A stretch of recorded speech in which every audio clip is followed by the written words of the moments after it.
Thanks for tuning in to Stay Sharp with Razorleaf, your secret weapon for all things digital and products and manufacturing. In part 2 of Managing the Product Lifecycle Beyond PLM, we welcome back Patrick Hillberg, along with Jonathan and Jen, to dive deeper into what it means to rethink PLM as it relates to bringing a product to market. What PLM technology does not do well is help project teams recognize if you're bringing the right product to market. It may require rethinking the entire process. Patrick postulates that decomposition drives dysfunction and shares a few stories of failed product launches and how some decisions got made that created unexpected problems, even catastrophes, due to a lack of full understanding of what a design change impacts. Sit back and enjoy this insightful and interesting discussion with our podcast team about PLM, products, technology, societal value, and more. Welcome back, everybody, to Stay Sharp, a podcast about all things digital related to products and manufacturing. I am Jen Ferello, and I'm joined today by my colleague, Jonathan Scott. Hi, everybody. In one of our very first podcasts, we defined product lifecycle management, PLM, and drew a distinction between PLM and PLM systems. Today, we're digging a little bit deeper into what we mean when we say that managing the lifecycle of a product goes beyond PLM systems themselves. Might seem like kind of an odd topic for a company for whom PLM systems, assessment, implementation, support and maintenance, etc., arguably provide the foundation of our work. So we have invited a guest to join us, Patrick Hillberg. Pat brings a very diverse perspective, and we're not alone in benefiting from it. He's had decades of experience in designing, developing, and leading teams in PLM, digitalization, and advanced manufacturing. He is a speaker, author, and professor. And I think you will find that he is very passionate about sustainability, systems thinking, and organizational dysfunction, all of which can inhibit innovation and lead to product failures. So welcome, Pat. Glad you could join us today. Oh, thank you so much. I greatly appreciate these opportunities to speak, and I like your podcast, and it's been good meeting with you guys both at the PLM Roadmap / PDT, which we've done the last couple of years. So thank you once again. Happy to chat. Yeah, glad you're here, Pat. This is exciting for me because I have enjoyed our conversations at events and things like that, and I love the opportunity to dig in deeper on some of these topics. And the one today that Jen set up a minute ago, I find fascinating, right? Because it's maybe one of the first misconceptions that I talk through with clients when we're getting introduced, when we're talking to people, or people even outside or on the fringes of the work that we do, people who are in IT or in engineering, but they don't live PLM every day. So I love this topic of, PLM, what does it really mean? What should it mean to people? That kind of thing. And like Jen alluded to earlier, I'll just kind of go back and recap, my take on it, that when you say PLM and people hear product lifecycle management, a lot of times their mind goes immediately to a PLM system. They're thinking of, well, it's the server and it manages CAD files and bills of material and, that kind of thing. They're immediately focused on that, thinking about those technology capabilities and what it does and how they use it in their organization. And what I put forward to people is, well, no, PLM is something you've been doing for years if you've been making a product, however long you've been making the product. Right, since cavemen, right? So we have an episode about that. If you haven't heard that one, I enjoyed that one. I thought that was good. But talking about how you've been doing the work just with or without technology or with different pieces of technology. So product lifecycle management is really figuring out your product from the start all the way to the end, whatever that looks like for you, and however you do it. That's PLM. You might use a PLM system to support you, but PLM's that activity that you do and an organization as a group does. But Pat, I think you've got sort of even a broader or a different lens on that. And that's what I'd love to get into today. So, maybe you could take a minute and give us that perspective. Sure. So I've largely decided, okay, PLM, quote PLM, unquote, is that thing which is decided upon by the big PLM providers. So your Siemenses and your Dassaults and your Arises and your PTCs, and I apologize for anybody who I forgot as I rattle through that list, right? And that It's kind of a PDM plus. It's product data management plus some more things, but there's a lot more to the product lifecycle than is covered in those softwares. And realistically, there's more than could ever be covered in those softwares. And I apologize, but I'm about to go off on two different tangents on this one. So that's why we're here, man. How do you do That's that? fantastic. The first is a technical tangent. The PLM databases are very object-oriented. That allows us to create all these links between the different things, and we can understand the relationships and all that. Understanding the relationship is a really important concept. However, that ends up with a product design, and that design gets manufactured many times, and each instance of manufacturing gets serviced many times.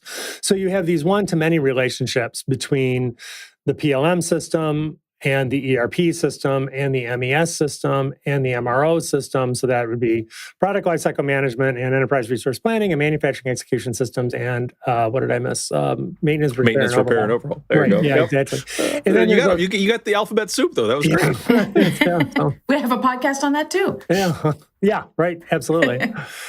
And then there's another database which has not been determined yet. As we get into circular economies and we start thinking about what do we do at the end of the life cycle? I happen to be working a project in Newport News, Virginia, which is, anybody will know, a big ship making thing. And the USS Enterprise, which had been constructed, I think, in the 1950s, 1960s, just came out of service literally while I was there. And it had eight nuclear reactors on it, 5 of which were filled with concrete. Nobody knew how to take it apart. So there's this data that we need to track in terms of, okay, just dumping stuff into the landfill is not acceptable anymore, particularly when you're talking about an aircraft carrier. And particularly when you're talking about nuclear waste. And nuclear reactors, right, yeah. So, an industry I used to work in. As a matter of fact, I cut up one commercial nuclear reactor. And yes, you do not just put it in the landfill. That's true. Yeah. Or if you do, you get in really big trouble. Yeah. So there's this technology aspect of things, which first there's a one-to-many problem, and then as I just talked about, there's when we get to the end of the life cycle, that's an important thing which is largely undefined. So what are we going to do there? So before you move on, Pat, let me just ask. I don't know that piece well. Is there a 3-letter acronym or a system or something that's developing there on that last part of the circle, closing the loop back to the beginning, or is that yet to be invented too? It's not entirely uninvented, and now I am trying to recall I forget the acronym. In automotive, let's see, when you introduce a new part into the supply chain, you need to identify both its materials and its substances. And I'm not the person to tell you the difference between a material and a substance. But that then gets tracked throughout the life cycle at the vehicle identification number level. So each individual automobile has the data structures associated with it. So that when that vehicle comes out of service at the end of its life, we know what all the materials and substances are. The way I describe this in class is asbestos. Asbestos was just this wonderful material when we first started using it, and then we realized it's got overwhelming problems, but we no longer know where the asbestos is. The idea of these databases, it's SDS or something like that.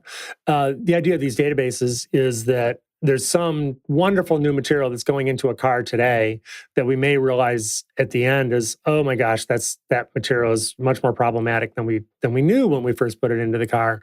But if we can track where it is, then we can understand how to deal with it. I follow what you're talking about. I was thinking more. I've heard of some systems that are, sort of looking at the waste stream when a product goes out of life, and what percent can be recycled and how can it be reused and like that sort of thing. And I haven't heard a lot more development about that. I didn't know if that was something you knew about, but I'm taking your rabbit hole and going down another one. Exactly. So. Like what?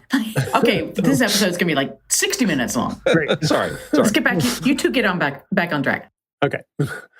So let me take the other thread. And in this case, everything we've discussed up to this point, I now refer to as PLM tech in parentheses. So PLM, open parentheses, tech, close parentheses. It provides a very valuable role, but it only covers a small piece of the product lifecycle. And actually, I refer to some of my writing. There was an article in the Harvard Business Review about managing product life cycles in 1964.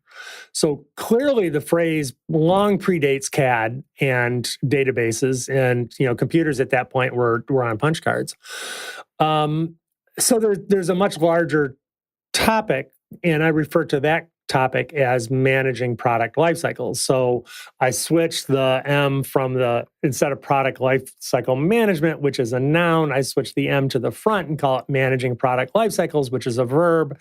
And the reason for that is because I'm talking about the activity of how do we manage product life cycles throughout the entirety of the product. So, and that then jumps off into when you start rethinking PLM as managing product life cycles, you start just rethinking the entire process. Something that PLM technology does not do is help you recognize if you're bringing the right product to market. Mm-hmm. So by the time the PLM technology is there, we've already decided that we are. I go back, 13 years when I first started teaching, and I teach in Detroit. So nearly all my students are in the automotive industry, and a lot of my students were in internal combustion engines, which by 2019 seemed to be the wrong product. Although in the past couple months, you start seeing people, the big OEMs are kind of shifting back. In any event, it's up in the air. So the PLM technology cannot help you decide whether or not you should be making internal combustion engine or battery electric vehicles. But the product life cycle, that's very important to the product life cycle. So my point is that the product life cycle is much larger than what we think of in PLM technology. Well, I want to take a quick sidebar here for those of our listeners who may not recognize there are some connections there, but I agree with you, Pat. It's not like PLM systems are going to answer that question for you. They will touch on it, right? So as you get to the front and you get to requirements management, requirements engineering, those sorts of things, they could start to help people capture requirements. And maybe some of the systems, I think, start to get into looking at the web and looking at customer sentiment and how accurate are my requirements? Can I draw requirements in from the marketplace, that kind of thing? But at the end of the day, it's not decision making, right? It might be some more data capture at the front end of the life cycle, but it's not that activity of deciding what the right product or strategy is for our business or organization. So anyway, I just want to have that little sidebar to connect the dots, sure. But I agree with you. Well, and before we continue on, I would say the other part of it is, even when it does capture that and you're going down the product life cycle, I think, and we'll get into this a little bit later, I think, but there's a lot of what's happening now that doesn't allow you to respond as quickly as you need to and change that. Right. You've got this product, it's already through the life cycle or advanced into the life cycle, and all of a sudden you need to change it. You're in the wrong spot. So yeah. No, this actually gets into, so there are 3 aphorisms which drive my class. Decomposition creates dysfunction.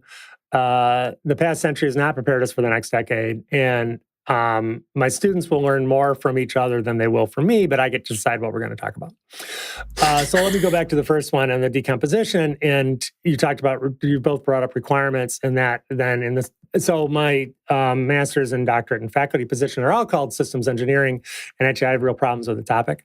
And I have problems with the V model, and the top left of the V model is the requirements gathering stage. So I eventually wound that back around to what you guys were talking about.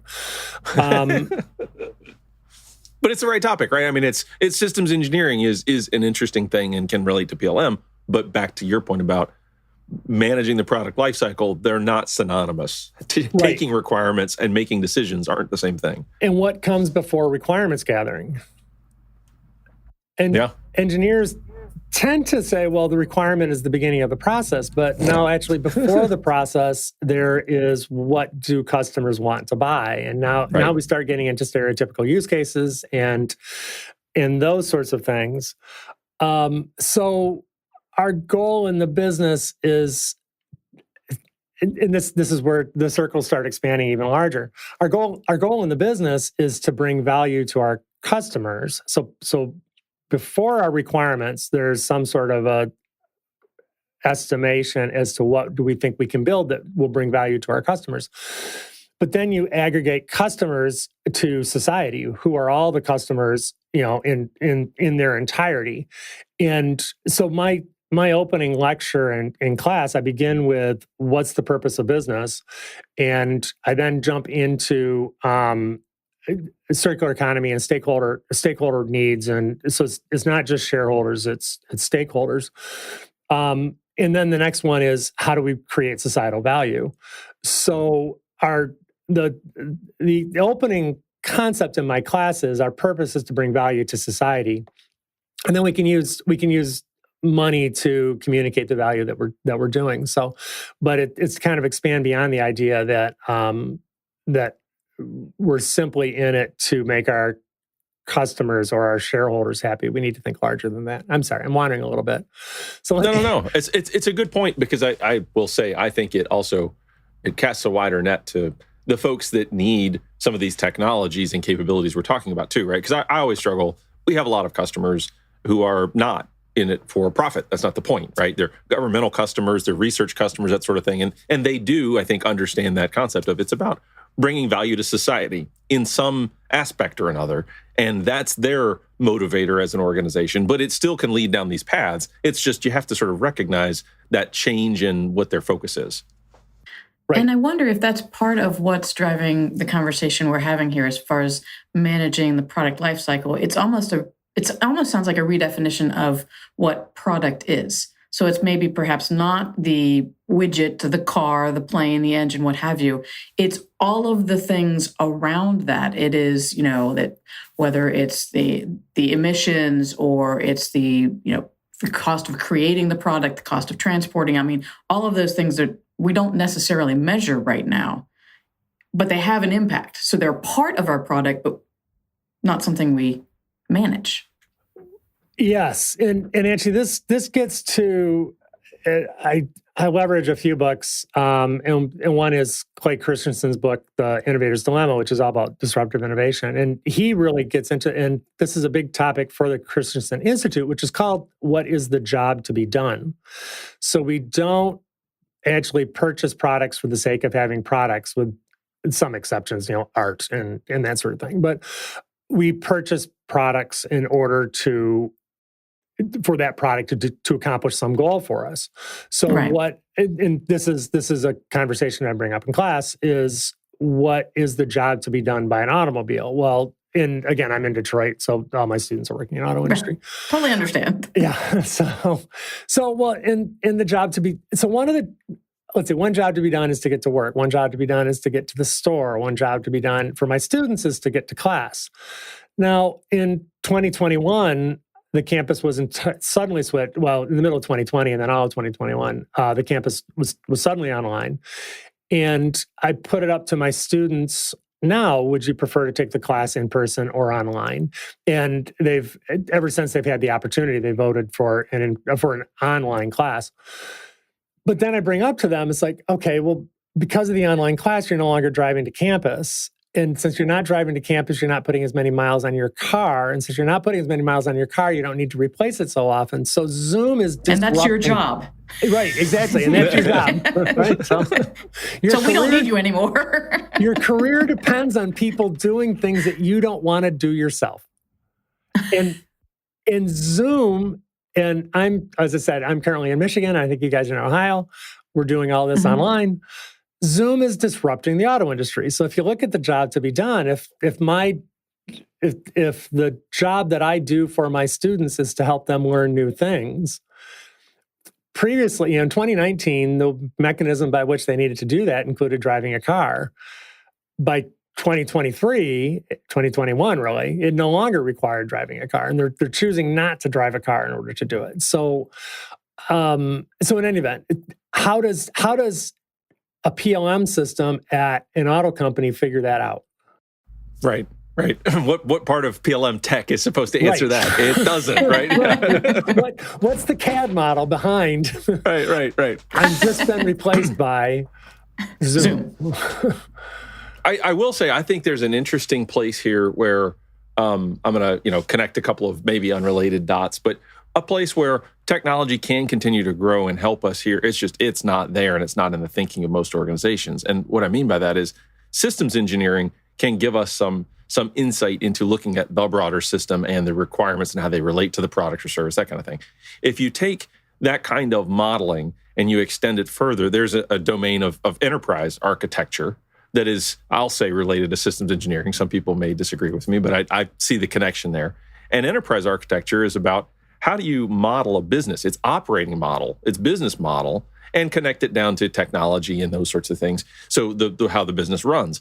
Well, now we're starting to get to motivations. We're starting to get to market drivers. We're starting to get to things that are more relevant to the kind of question we're talking about. So anyway, I see the potential for a spread where PLM tech could continue to chase what we need. But I think your point is right on, Pat, which is, look, managing the product lifecycle, we're not recognizing what that full lifecycle looks like. And therefore, we don't have tech to support it all because we're still figuring out what it means. Right. So let me ask a question then. Jonathan, building on what you just said, what are some of the aspects that are beyond CAD models and the type of data PLM systems are managing right now throughout the product lifecycle? What are other things that affect the product lifecycle that we're not paying attention to? Or I think that we're not paying attention to them. We're not tracking them. We're not managing the data. I think, the easy one, I'm going to fall back on an easy answer here, is the stuff it's not hard. It's not black and white. It's hard to make it into data. And people are doing it, don't get me wrong, but it's the stuff that's trickier. And this is me speaking with my engineering brain, right? So I am an engineer. I think like one is like, if it's fuzzy, if it has to do with feelings or emotions or, people, oh man, come on. That's not real data. So obviously I say that tongue in cheek, but I think those are the areas, right? There's a lot of the areas. Another area is where it gets beyond what engineering does. We've talked about this on other episodes, right? Is PLM an engineering system? It shouldn't be just an engineering system because more than just engineers deal with the product and its life cycle. But that's another place where we struggle, I think. There are probably lots of those. I mean, Pat, what do you think about that? Where do you see that we're really not touching things? I'm going to go back to the kind of the concept of the question a little bit is, there's this aphorism, I can only manage what I can measure.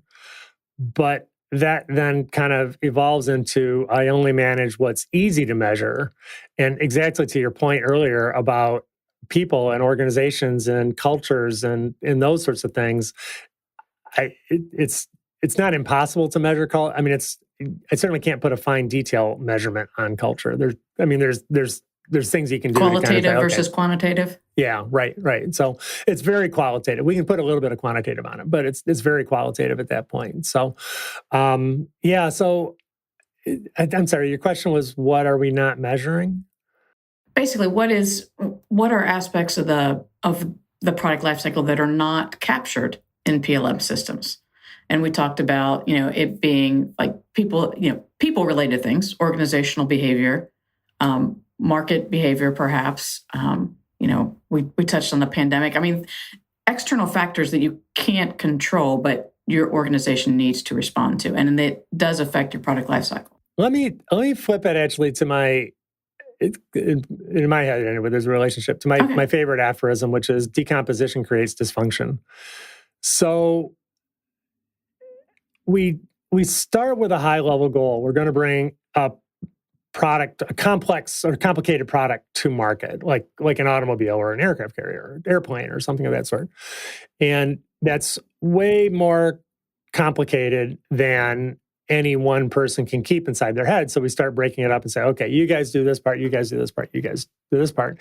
And it starts how we break up those how we break up the work, how we decompose the work into pieces, begins to follow the organizational structures. So we're going to, I do this one sometimes where my electrical engineers are on the East Campus and my mechanical engineers are on the West Campus, and God only knows where my software people are, right? So, in the break room, playing ping pong, or working very late at night and not talking to anybody else.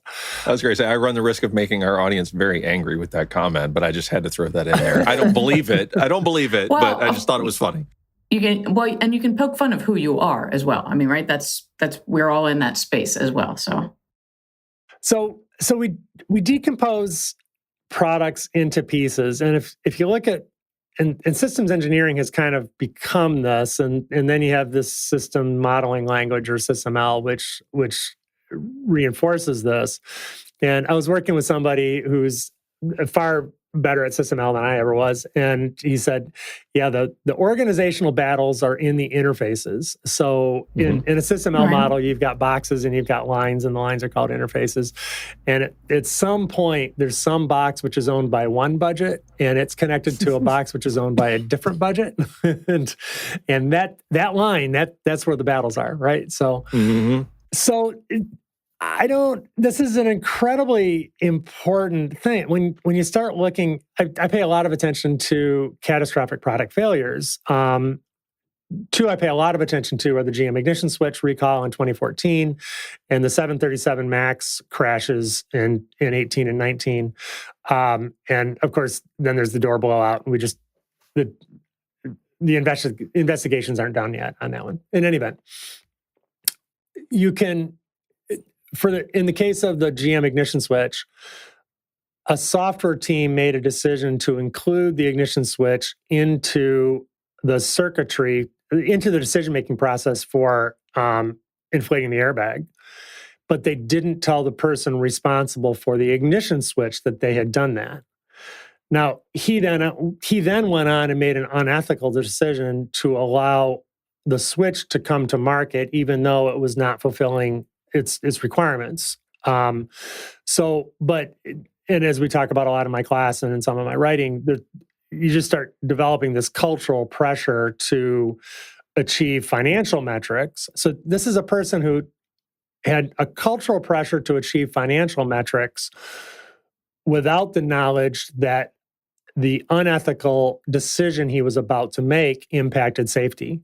And it took years before anybody could it took years before people really realized, oh, wait a second, this weak spring in the ignition switch is tied to the airbags. And the airbags aren't functioning properly because of that. The decision was made in 2002 and it wasn't really recognized until about 2009 that the person who made the unethical decision didn't realize it for 7 years. And then it took another 5 years after that. So this is...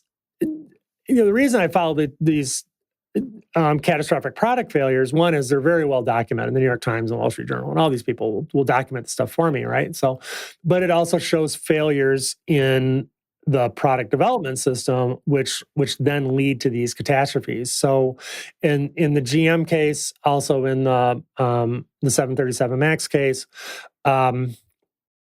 people made rational decisions inside their own small ecosystem without recognizing the impact that they were having on the larger ecosystem. Right. And I can go chapter and verse on all that. I won't go through it. But so when you're getting to rolling way back to your question, I'll let you guys talk for a bit. But rolling way back to your question is, okay, what aren't we measuring? We're not measuring. Really, we need to measure dysfunction. And I claim that dysfunction is coming from decomposition. And we could do some things in PLM to start getting some clues on. Actually, we could do some things in PLM that. I'm sorry, I just had a thought. I'm going to go off into this. So Harvard Business Review had this thing where they were studying what's called digital exhaust. How are people communicating with each other, and they're creating signatures of.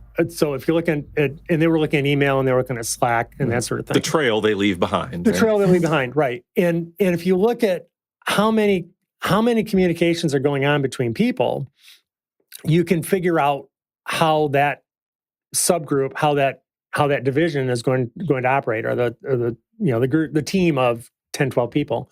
So if you have a team of 10, 12 people who are constantly talking to those 10, 12 people, but not really speaking outside of that group, that's going to be a very efficient team in terms of what they want to get done. However, they're going to be unaware, they're not going to be as aware as they could be of other things that are potentially impacting them. So this is something where I think in technology, the PLM systems have the data already, and if the PLM technology simply started following digital exhaust, I think they could start recognizing where they're having trouble because people are simply not communicating. Well, and to your point, Patrick, about dysfunction and decomposition, right? So if I'm going to just go down my own thread of logic here, if decomposition is necessary for complex products, and I believe it is, right? But yet decomposition creates dysfunction, then the antidote to the problems we're having is you need to identify the dysfunction and work on it somehow, right? And to your point, if PLM technology could help us sort of watch the digital exhaust to identify the dysfunction, that would give us sort of hotspots to go say, wait, I'm not sure that the ignition switch guy knew that this happened because he wasn't involved in that design review, or that sort of thing. I mean, is that the premise of where you're headed with some of that? Like, yes. We could look for it? Yes, most definitely. Most definitely. If you found the main document regarding the GM ignition switch was done by a legal team known as it's called the Volucas report. And you can see in the Volucas report, they really go through and document fairly well how this group did not understand what that group was doing.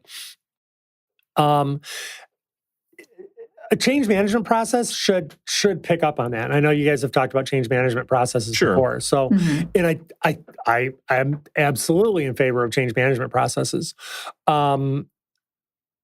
That said, I think there's more you could do with digital exhaust. There's a soft and fuzzy with digital exhaust that could be done with the PLM technology. It's not currently being done. Well, and I think, another piece for me that where technology should be able to help. And yet I know it's not simple. It doesn't just on its own. It takes work to get it to help in this way. But the more data we have, if we can turn it into useful information, we can actually make it easy for a lot of people to solve problems, to see problems, right? But when it's sort of in its own silo, hidden over here, and no one can see it except for the team that's really efficient at working on that, this is where you get some of that dysfunction, right? So if we can use this tech that we have to expose more context, more broad view, those sorts of things, right?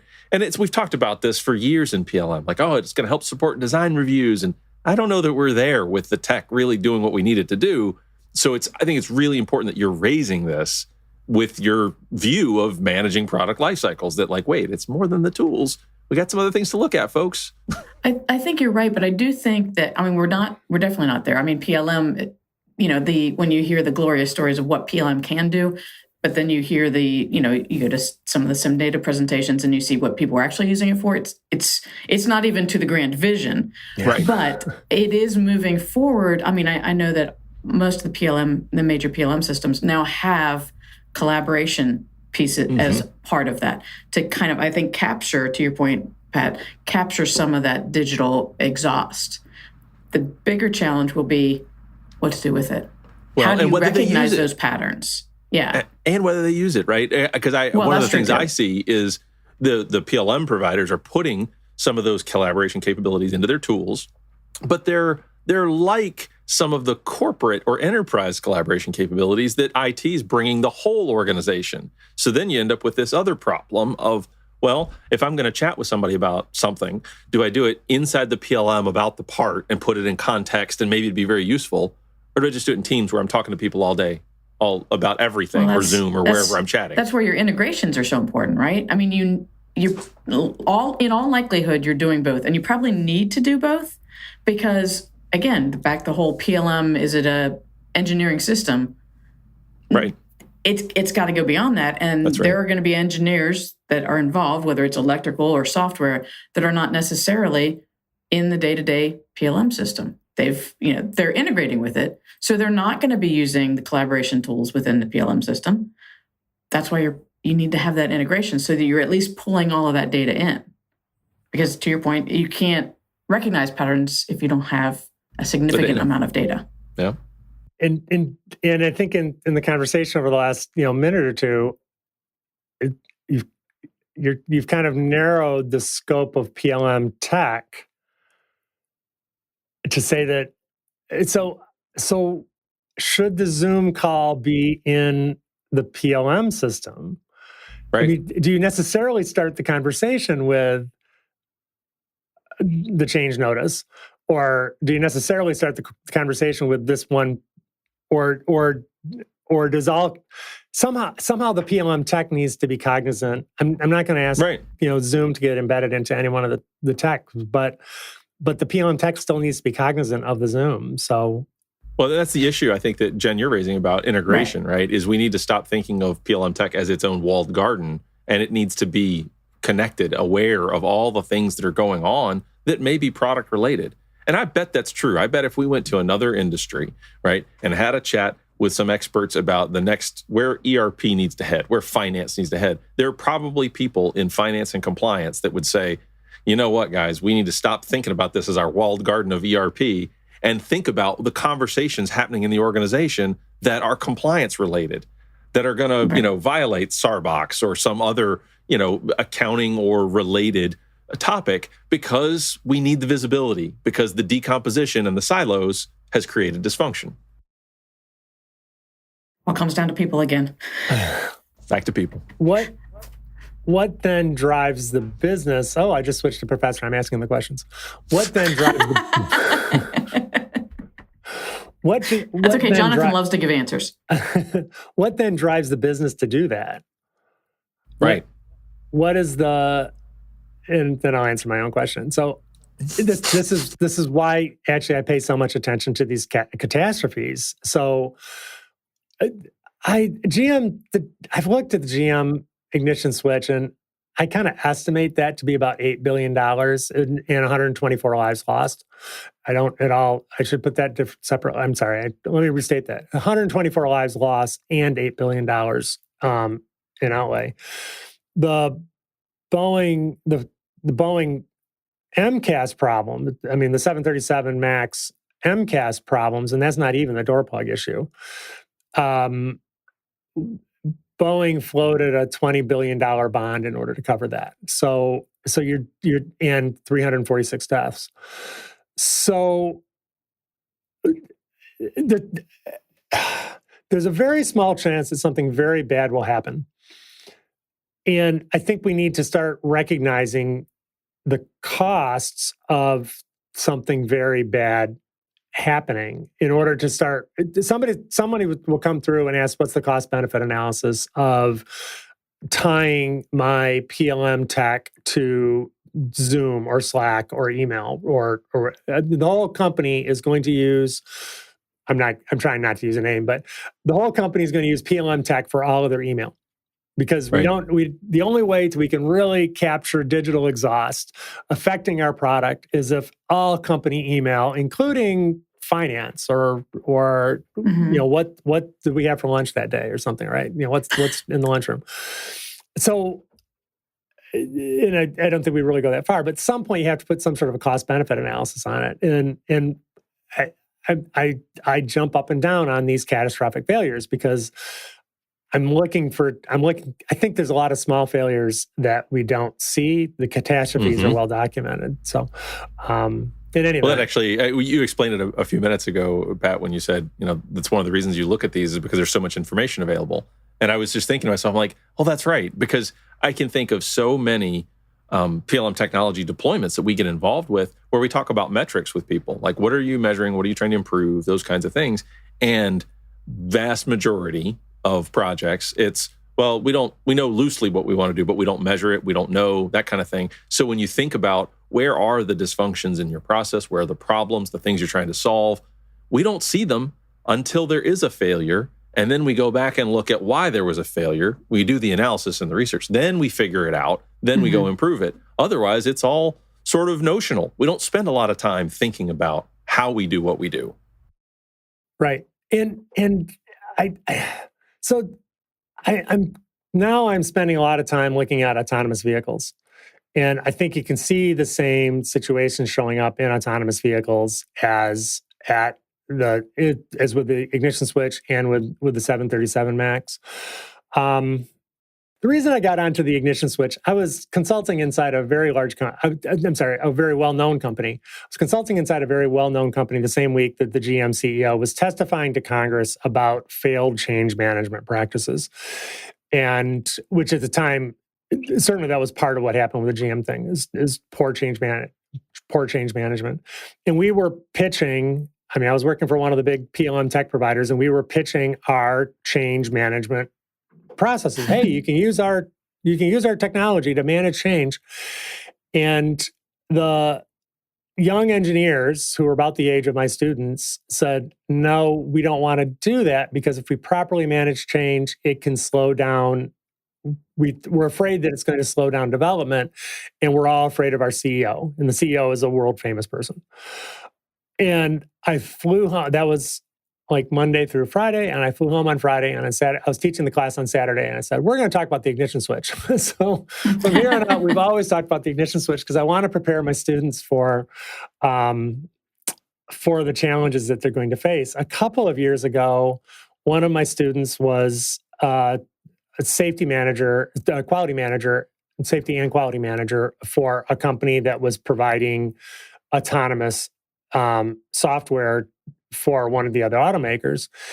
And she reached out to me because she was having major ethical dilemmas. She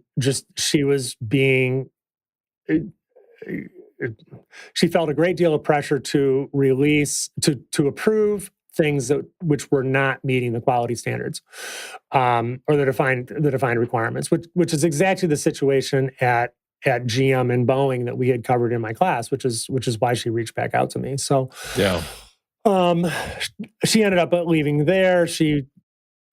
Now she's in a better place. I don't want to talk about too deeply, but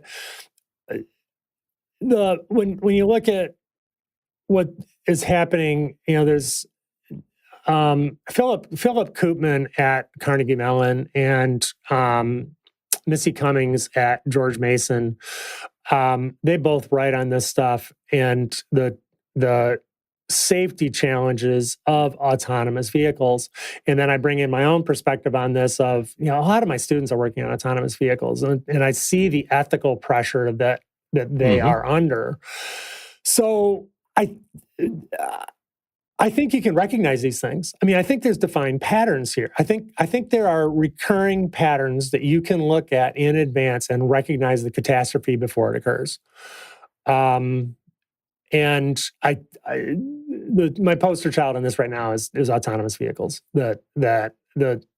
There's huge amount of financial pressure, right. And that leads what's being promised financially is probably entirely out of step with what's possible technically. And I have this slide where I talk about the dual V model. So the systems V model, you start with requirements, you work your way down, you implement at the bottom, and then you work your way up on the right, and you try to test out all the requirements. But all the time that you're doing that, the revenue is negative. And the revenue doesn't go positive until you do a product launch. And you can't get to a product launch if you've got safety and quality concerns, or if you coerce the quality manager to allow something to come to market, which should not have come to market. So, and that then gets into this big ethical dilemma that person faces. And they usually if they decide to keep their jobs and stick with the company, then and the catastrophe really does occur, then they're indicted. And that's another source of information for me. I can start looking at their indictments. I can tell my students, look at, this is.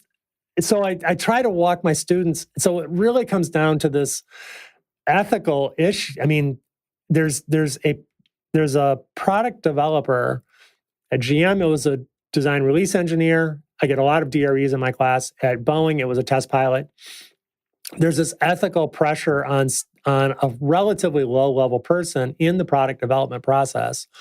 In the case of GM, he didn't even realize that the impact of the unethical decision he was making. So I'm sorry. I'm wondering a bit on this. Actually, no. So one of the things, because it's my job, and Jonathan knows this, to kind of keep an eye on our time and kind of, this has been a really great discussion.